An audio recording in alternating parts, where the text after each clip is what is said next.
आज इस मां के प्रांगण में अपने गुरु की बात सुनने और सुनाने का अवसर मिला है।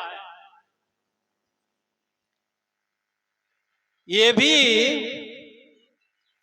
कल आप शांत बैठिए, आप लोग या तो उठ के जाइए न तो हम जाएं, दो काम हो।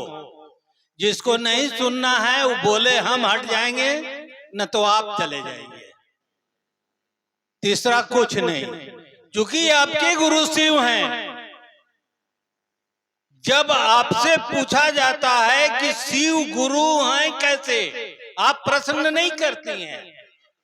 आपको प्रश्न करने का अधिकार है, आप प्रश्न पूछ सकती हैं, लेकिन नहीं पूछती हैं। कारण क्या है? कारण हम बहुत परिचर्चाओं में मैंने ये कहा है कि चर्चा में आए हैं इसलिए कि भजन किए, उसमें आनंद लिए, ताली पीटे, घर का काम भी विघ्न पड़ा, छोड़ दिए, यहाँ भी कुछ प्राप्त नहीं हुए। तो मैं कहता हूं कि एक परिवार में दो पतोह एक सास रहा करते थे। शिव चर्चा था।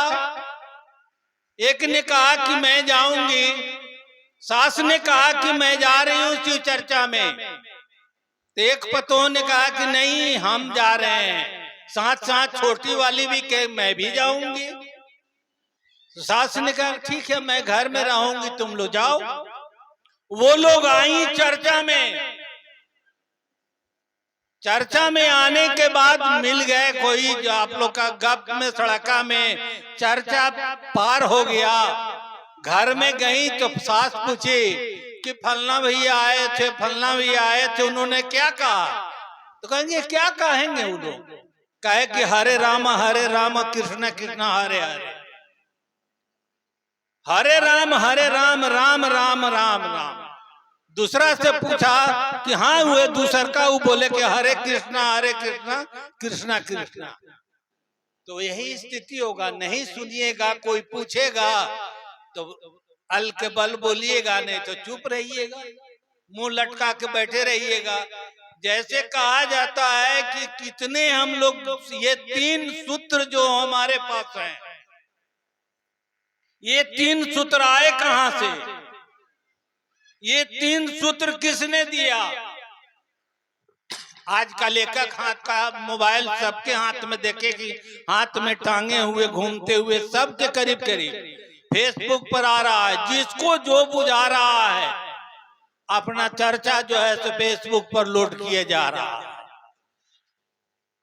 तो यहाँ हम लोग जितने ही यहाँ भाई बहनी इकट्ठे हुए हैं, ये तीन सूत्र है क्या? बहुत बार हम लोग बात कर चुके हैं। 10 बरस तो लगातार यहाँ चर्चा होते रहा। प्रत्येक महीना में इस बात को मैं कहते रहा कि तीन सूत्र। अभी आप लोग तीन सूत्र कहां से आए, कैसे आया, आप लोग कोई बता सकता है? कोई दीदी बता सकती हैं? बोलिए, हाथ उठाइए। नहीं बता सकती, नहीं जानती, एकदम नहीं। बताइए। तो ये प्रश्न तो पूछना चाहिए आपको।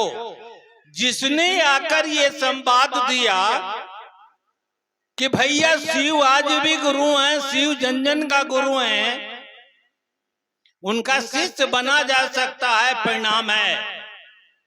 तो उनसे आप पूछिएगा ना कि आपने तीन सूत्र कहा था, वो तीन सूत्र कैसे आए, कहां से आए?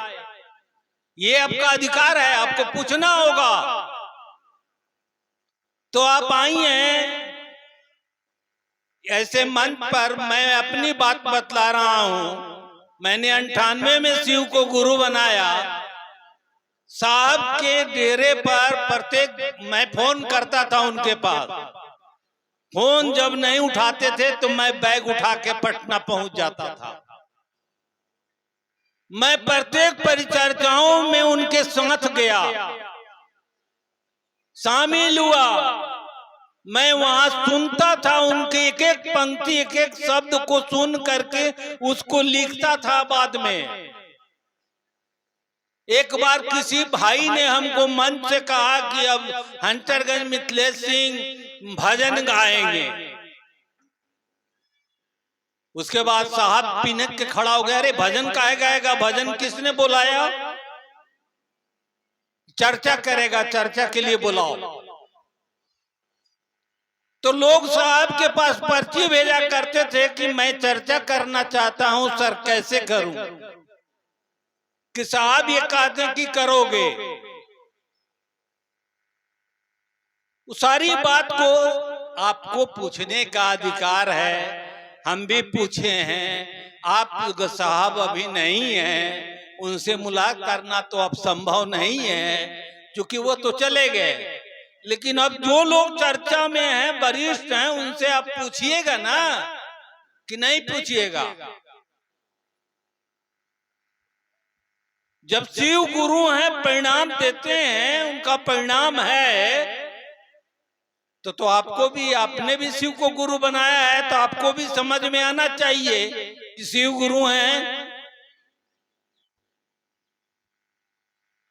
ये 3 सूत्र मूल है, जो गागर में सागर है। इस 3 सूत्र करने के बाद हम लोगों के अध्यात्म में जो पूजा पद्धति है और जो सनातन शक्ति है, सारी चीजें समाहित है इस 3 सूत्र में।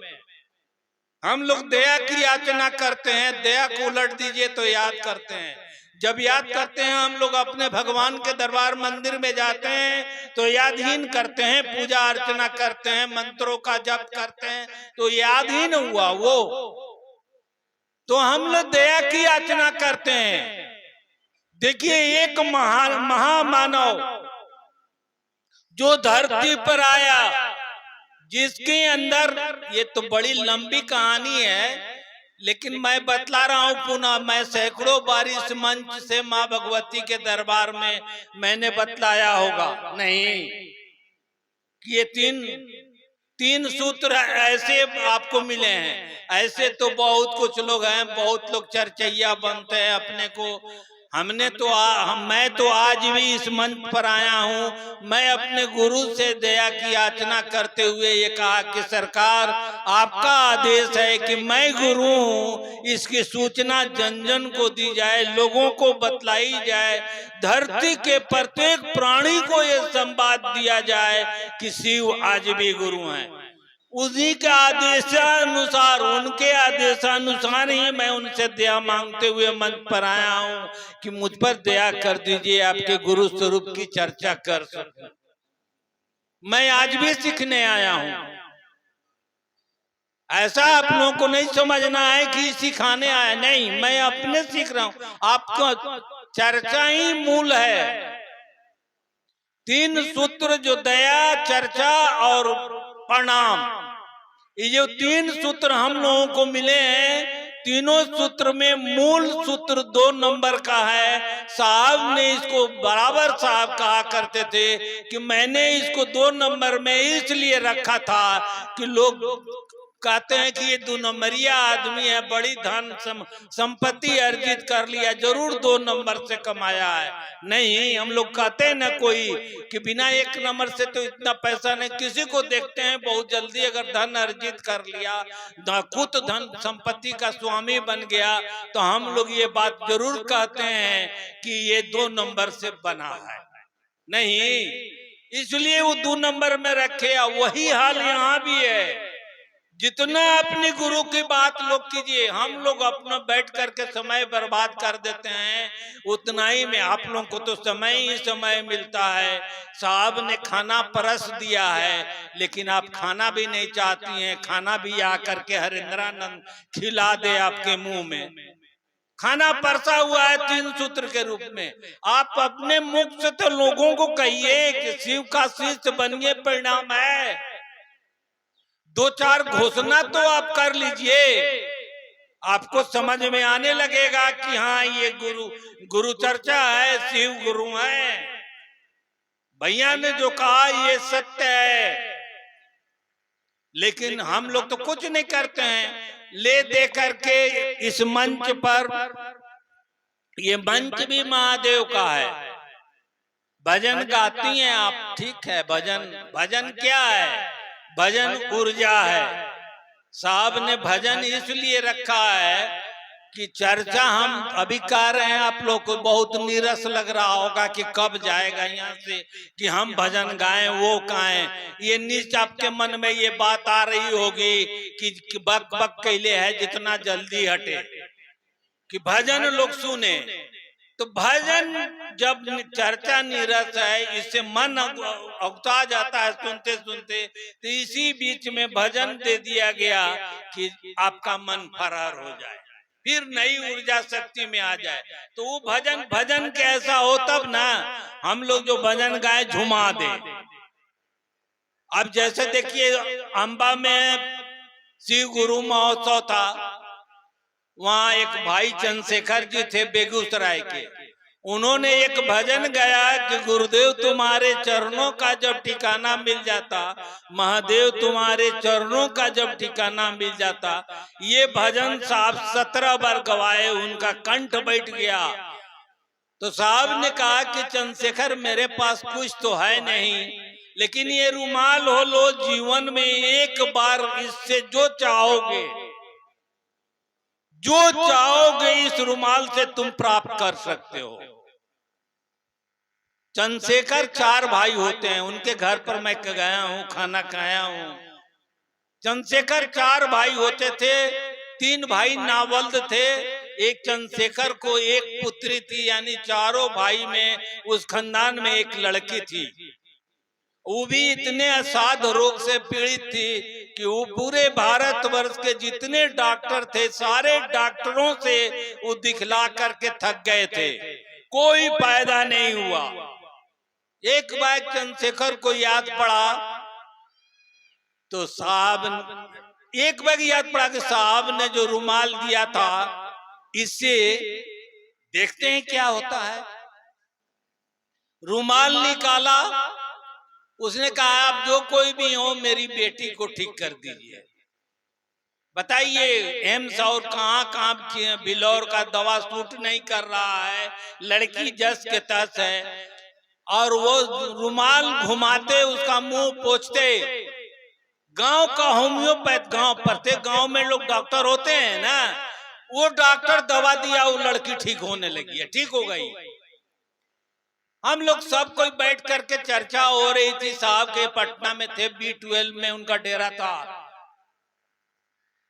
चंद्रशेखर जी पहुंचे, कहें कि सर एक बहुत बड़ी अनुभूति है। साहब ने कहा कि क्या अनुभूति है? तो कहा कि सर आपने जो रुमाल दिया था उससे हमारी बेटी इतना रोग से पीड़ित थी, वो ठीक हो गई। इतना कहना था कि साहब माँ की देखी जूता उठा के मारने पड़ गए। सब लोग अचंभित, हम लोग सब लोग अवाक रह गए, क्योंकि इतना उग्र रोग तो कुछ इन्होंने नहीं देखा।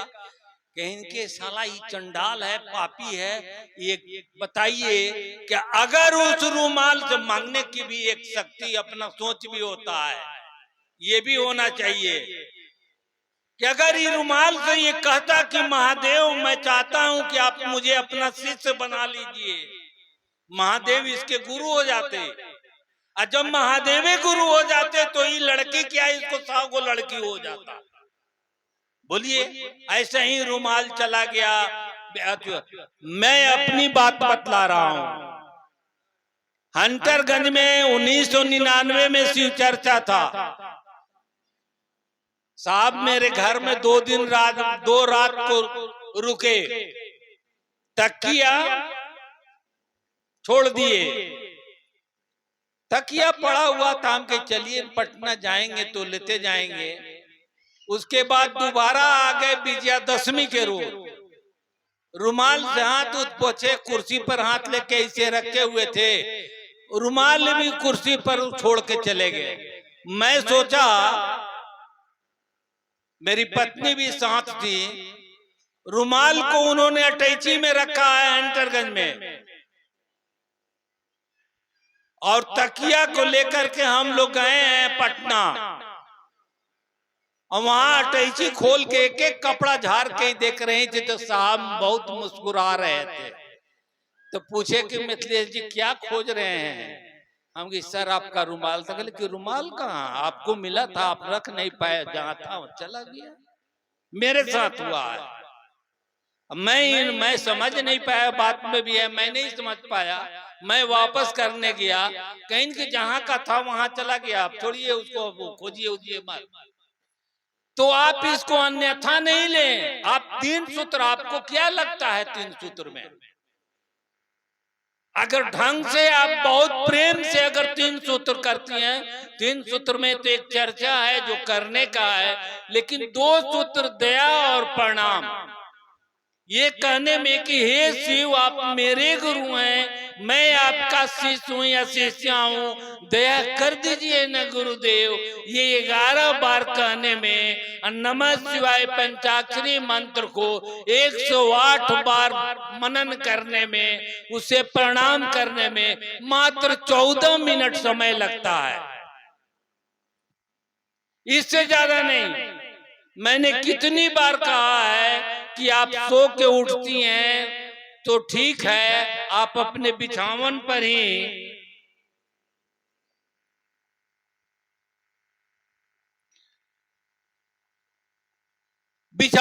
ही बैठकर आप गुरु से दया मांग सकती हैं, प्रणाम कर सकती हैं, बिछावन पर ही। अगर नित्य क्रिया से निवृत्त होकर के गई, उस समय भी आसन लगाइए और अपने गुरु से दया की याचना कीजिए और उनको प्रणाम कीजिए। यम नियम की बाध्यता नहीं है। आप महीना का 30 दिन कर सकती हैं, इतना तो आप कर सकती हैं। लेकिन कोई कहता है, मैं इधर गया था देवरिया में, एक बार चर्चा कर रहा था, एक गुरु बहाना ने कहा क्या भैया यादें नहीं पड़ता है, जब याद पड़ता है तो दया मांग लेते हैं, प्रणाम कर लेते हैं। तो बोलिए कितना महादेव आपको दया करेंगे? कहाँ खोजेंगे? जब आप ही नहीं खोजिएगा तो कहाँ खोजेंगे? जिन्होंने ये 3 सूत्र आरोपित किया है, वो कितना मेहनत से इसको किया है, कितना तकलीफ झेल करके इसको लाए हैं। देखिए वो 14 वर्षों तक श्मशान की साधना किए हैं भैया। वहां भी उनके पूजा में महादेव आने लगे, ये समझे कि हमने महादेव को सिद्ध कर लिया। लेकिन एक दिन ऐसा वो कथित महादेव ऐसा व्यवहार उनके साथ किया कि सोचने पर विवश हो गए कि महादेव का तो ऐसा आचरण हो ही नहीं सकता है, महादेव ऐसा कर ही नहीं सकते हैं।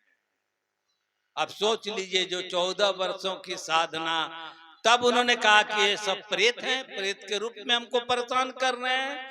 अब सोचिए कि वो गांगे अब जाते हैं श्मशान की साधना में, वो अमावस की अंधेरी रात, ना आप माचिस ले जा सकती हैं, ना टॉर्च ले जा सकती हैं, आप किसी तरह कुछ नहीं उजला, अंधेरे में जाइए, अंधेरे में अपना मंत्र का जप कीजिए, सिद्ध कीजिए।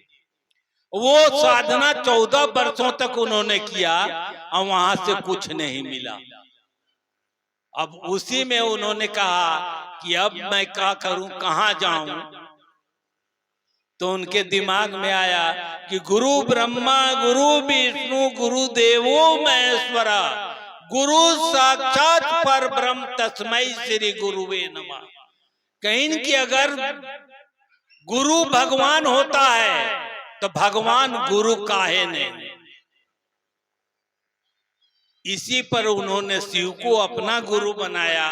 शिव के गुरु बनाने के बाद उन्होंने 1974 में शिव को गुरु बनाया। 1974 में 76 में हवा के माध्यम से उनको नमः शिवाय पंचाक्षरी मंत्र मिले। 2 वर्षों तक उन्होंने 80 तक ले नमः शिवाय अपने आप करते थे। चूंकि अगर गुरु है, कोई परिणाम है, इनका शर्त था कि आप आदमी के रूप में आओगे तो नहीं मानेंगे, देवता के रूप में आओगे तो नहीं माने, इसलिए कि चले गए थे।